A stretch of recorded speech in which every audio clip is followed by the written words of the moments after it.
All right, so today we are in week 6 of our Easter season series that we are calling Recognition. The period of Easter season is the time after the resurrection, before the ascension. And we're sort of following this journey of the early disciples because that was a pivotal developmental time for them as they spend this period of time trying to relearn and rework and re-understand and recognize who Jesus was, and in turn, who they are supposed to be.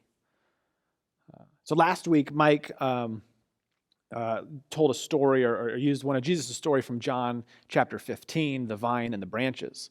And today we're going to pick up the latter half of that story, the next handful of verses. So John 15, 9 to 17. So here's what it says. It says, I have loved you even as the Father has loved me. Remain in my love.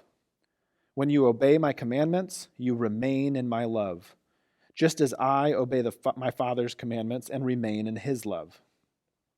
I have told you these things so that you will be filled with my joy. Yes, your joy will overflow. This is my commandment. Love each other in the same way I have loved you. There is no greater love than to lay down your life for one's friends. You are my friends if you do what I command. I no longer call you slaves because a master doesn't confide in his slaves. Now you are my friends, since I told you everything the Father told me. You didn't choose me, I chose you.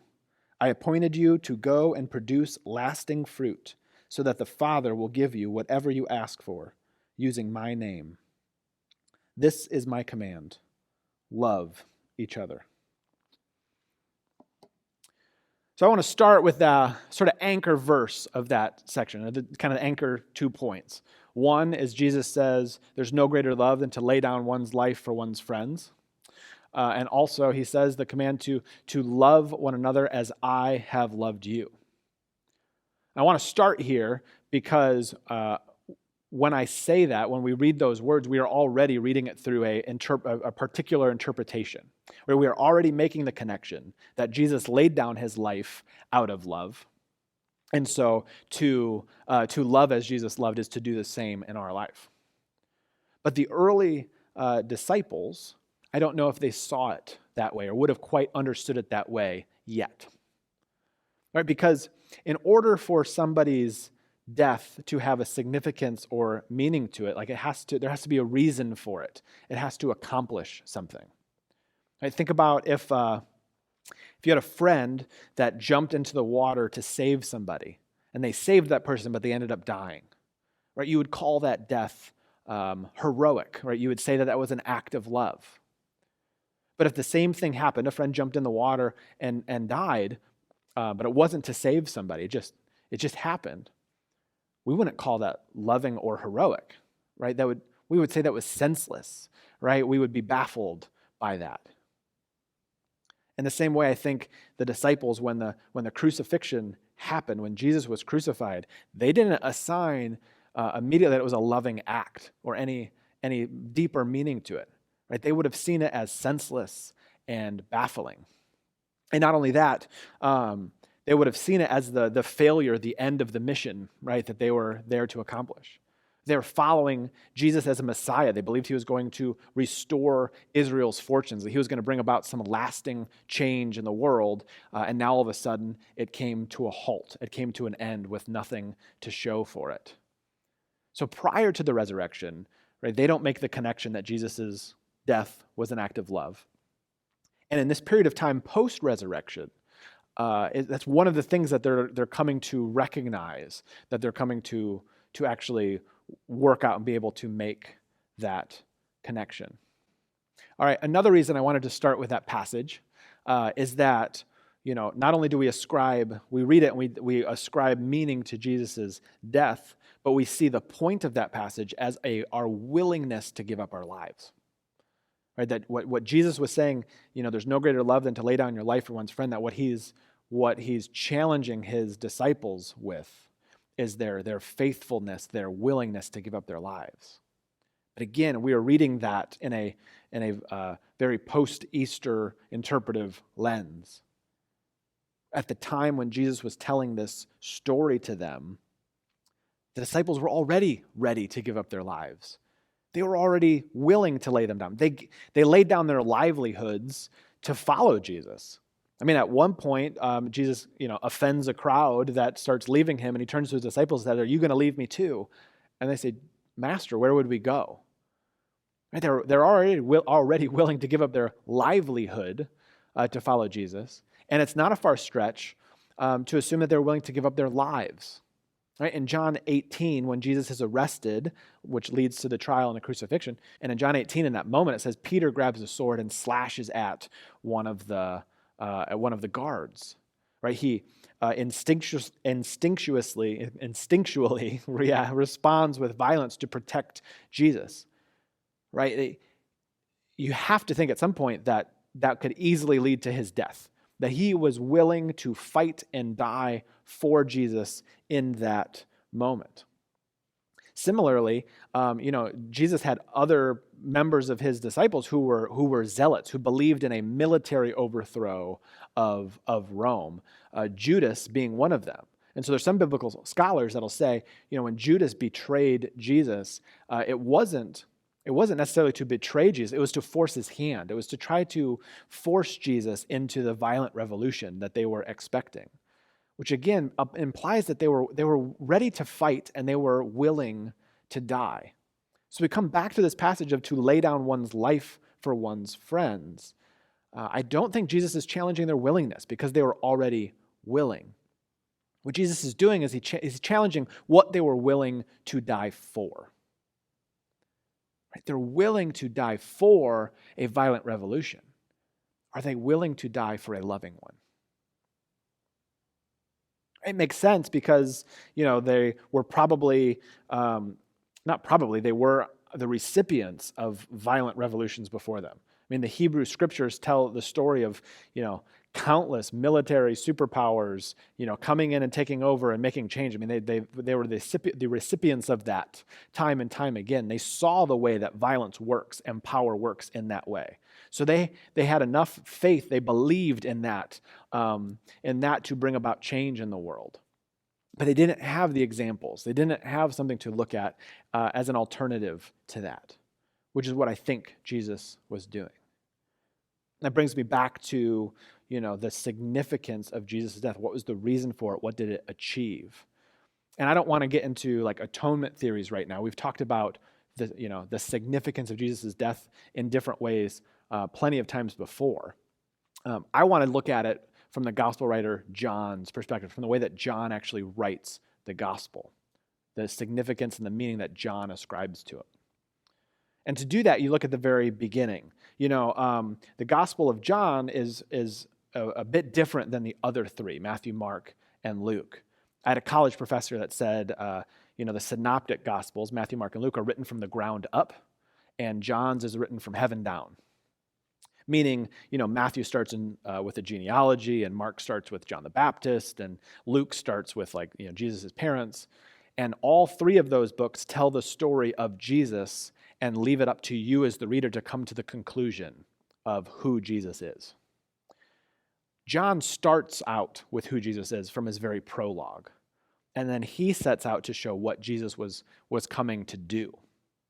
So let's take a look at the very first few verses of John's gospel. Verses, so chapter 1, verses 1 to 5.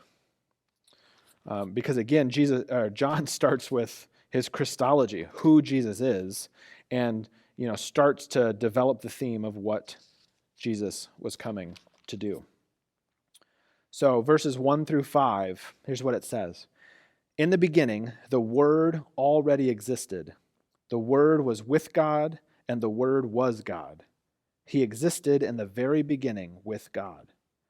God created everything through him, and nothing was created except through him. The Word gave life to everything that was created, and his life brought light to everyone. The light shines in the darkness, and the darkness can never extinguish it. So, So we see that John is starting with his Christology of who Jesus is. Right? He refers to Jesus as the Word that was with God and the Word that was God. And then he sets this sort of theme of victory, of what Jesus as the Messiah was going to bring. And he couches it in the language of darkness and light. He said, the light will shine in the darkness, and the darkness can never extinguish it. So when you get to the narrative of the crucifixion, right, you are seeing the very worst that humanity has to offer. You are seeing the collusion and false testimony. You're seeing the corruption of the religious institutions and the state institutions. You're seeing the brutal torture and murder of God in Jesus. You're seeing the power of violence on display, the power of power, the way that change has always been brought about in the world. So in short, you see the full extent of darkness in the world. The darkness, the full extent, the full power of darkness. And then in the resurrection, we see that the darkness cannot extinguish the light. It cannot overcome it. That the light will prevail. That the victory of Jesus can be won not through violence, but through love. And we see that self-giving love is far more powerful than violence to bring about change. So in a sense, we see Jesus dying for his disciples, dying for his friends, not so that they wouldn't die, but so that they would believe in this power of love. Right? Because if you fast forward, all of them go on to die for Jesus. Most of them end up being martyred in pretty brutal ways, but they were willing to give up their lives before. What changes is that they were willing to give up their lives for love. It wasn't for a violent revolution. It wasn't for war. It was out of love and this belief that no matter how dark it gets, it can never extinguish the light. And so Jesus, in this John 15 passage, kind of wraps things up in the vine and the branch sort of imagery, this idea of bearing fruit. You know, it's interesting that, you know, when a tree is able to bear fruit, we say it has reached maturity. Right? That for the disciples' lives and ultimately for our lives, that we are to grow and to reach a kind of maturity where we can give of ourselves in this way. You know, the fruit of a tree have the very seeds of life in it. It has the power to produce life in the world. In theory, a single tree could produce an entire forest given enough time and space. And so for us, there's a power in sacrificial love. There is a light that can't be extinguished that we are to grow our lives to into a maturity to be able to give of ourselves in that way. But there's an important distinction of how that happens. You know, Jesus, he had said that, again, back to this sort of anchor verse where Jesus says to love as he loved. In verse 9, he says, you know, Jesus loved even as the Father loved him. It's a little bit of a clunky translation because when we think even as, I think, you know, in my mind, it has a little bit of a negative connotation to it, like even though, almost like in spite of the Father's love. Other translations would say like in as much as, which I think is a little more accurate here.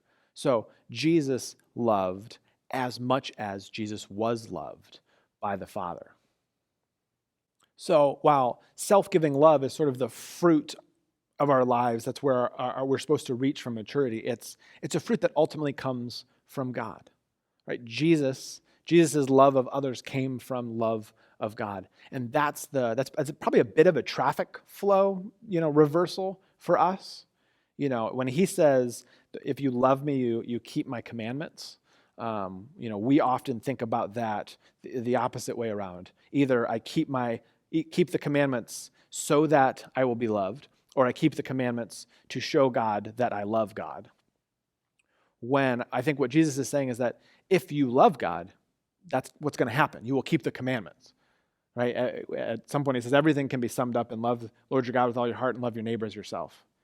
So to love God is the keeping of the commandments is just to happen from it. It's to come out of that flow.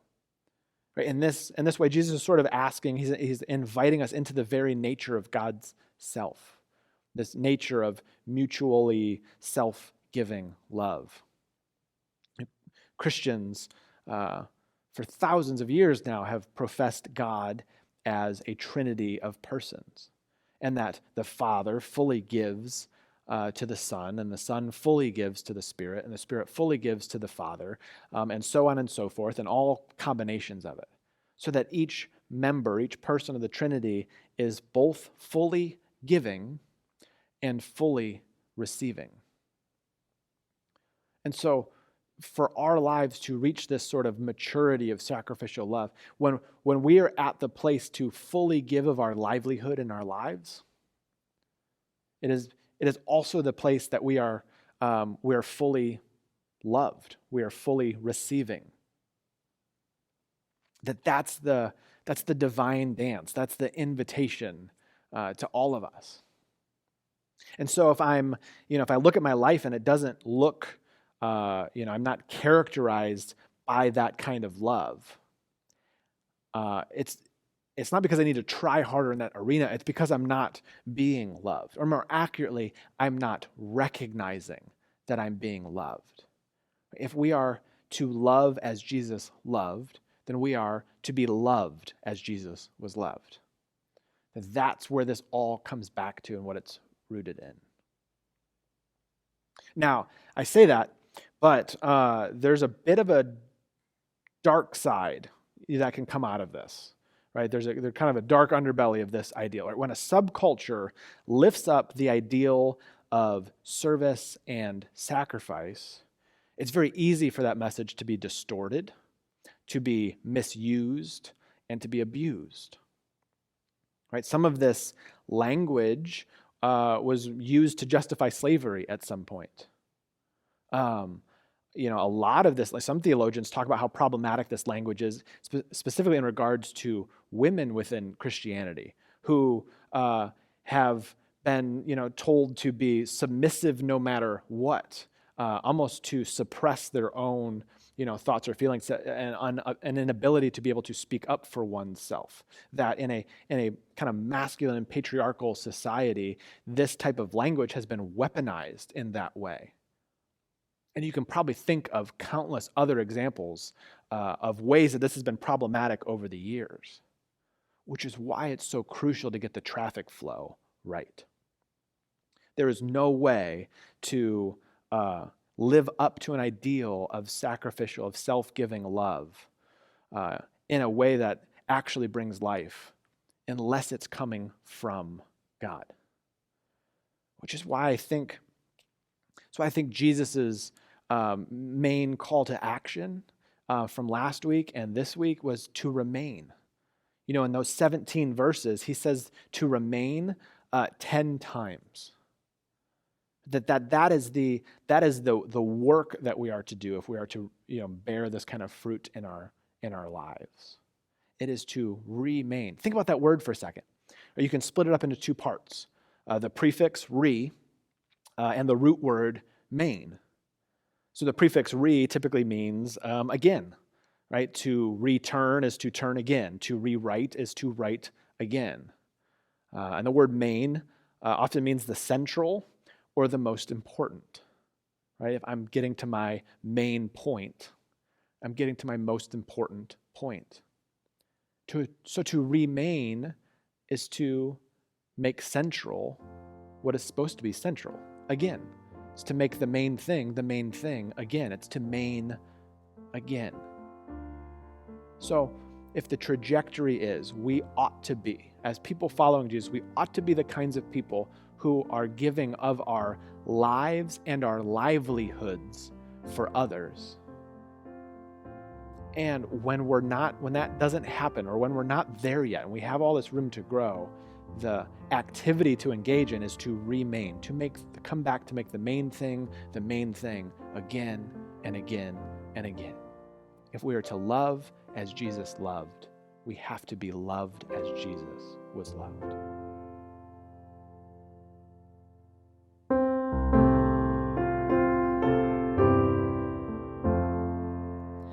How deep the Father's love for us, how vast beyond all measure, that He would give His only Son to make a wretch His treasure.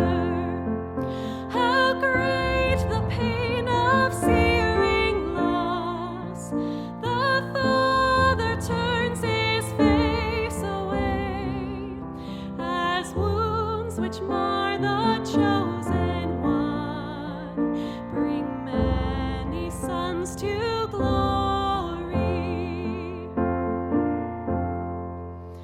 Behold the man upon a cross, my sin upon His shoulders. Ashamed I hear my mocking voice call out among the scoffers. It was my sin that held Him there until it was accomplished. His dying breath has brought me life. I know that it is finished. I will not boast in anything, no gifts, no power, no wisdom, but I will boast in Jesus Christ, His death and resurrection. Why should I gain from His reward? I cannot give an answer, but this I know with all my heart: His wounds have paid my ransom. Why should I gain from His reward? I cannot give an answer, but this I know with all my heart: His wounds have paid my ransom.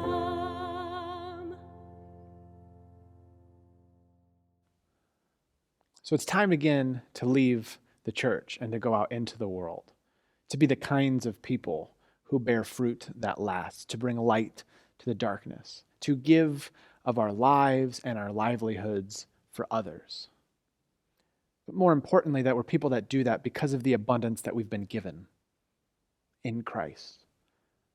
That we would recognize we would be in a place that we can fully give and yet also fully receive.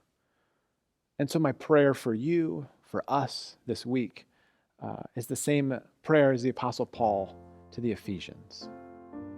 Let's pray.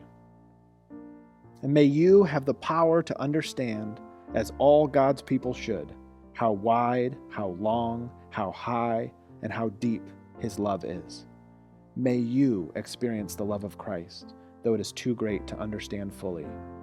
Then you will be made complete with all the fullness of life and the power that comes from God. May you love as Jesus loves, and may you be loved as Jesus was loved. Amen.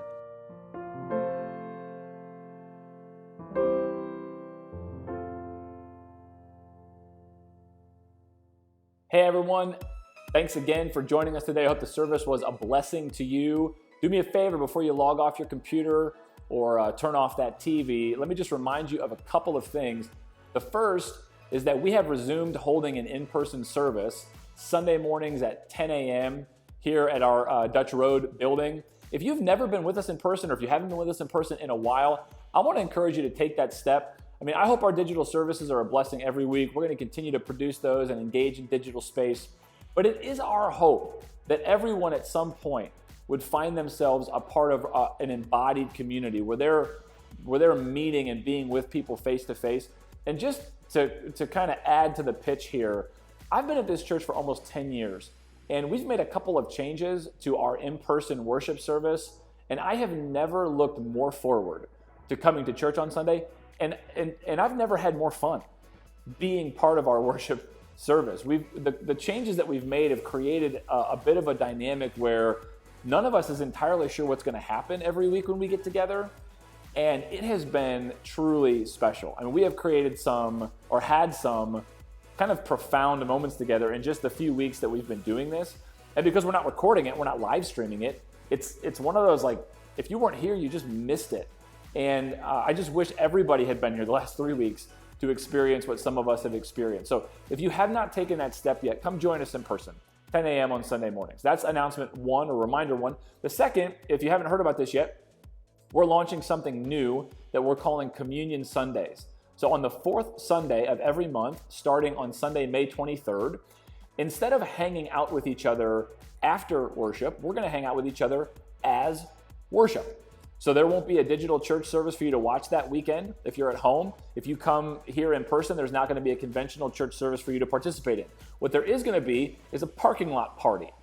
We're going to have a bunch of food trucks in the parking lot. We're encouraging you to bring your best tailgate, block party, games, activities, whatever. And we're just going to hang out together. We're going to still start at 10 o'clock, but we're going to hang out for as long as we want to hang out. And there'll be brunch food, lunch food. But we're gonna commit ourselves to hanging out with no other agenda than just being together. And we're gonna do that the fourth Sunday of every month starting on May 23rd. Now the food is gonna be entirely free, so you just show up and you just get to eat. But we want this event to continue to be free month to month for as many people as want to come. Your friends, your neighbors, people in the community who may just need a free meal and a chance to hang out with some new friends. So we are asking people to make donations to this event specifically. So if you're not currently a financial partner or contributor to Waterville Community Church, but you consider this church your home or you regularly attend this church, I want to challenge you to change that. It's really important for the life of a church that it's funded by the people who call it their home. It's an important discipline for you, and it's important for the life of the church. So if you're not already, I'm going to encourage you, go to our website, watervillecc.org/give, choose one of the giving options there, and commit to a one-time or a recurring gift. Now, if you're already a financial contributor to the church, but you want to make a special donation to Communion Sunday in particular so that we can grow this event and make it free to lots more people, go to the same website, watervillecc.org/give, click the drop-down menu and just choose Communion Sunday. And then you can make a one-time or recurring gift that way. We'll also have ways for you to donate the day of the event if, for whatever reason, you forget between now and then. Any other information that you need or questions you have, we'll encourage you as a first step, go to our website, watervillecc.org. Search around. Everything's pretty easy to find there. Anything you can't find there, feel free to call the office. Anyway, again, thanks for attending today. Hope the service was a blessing, and we hope to see you soon. Bye.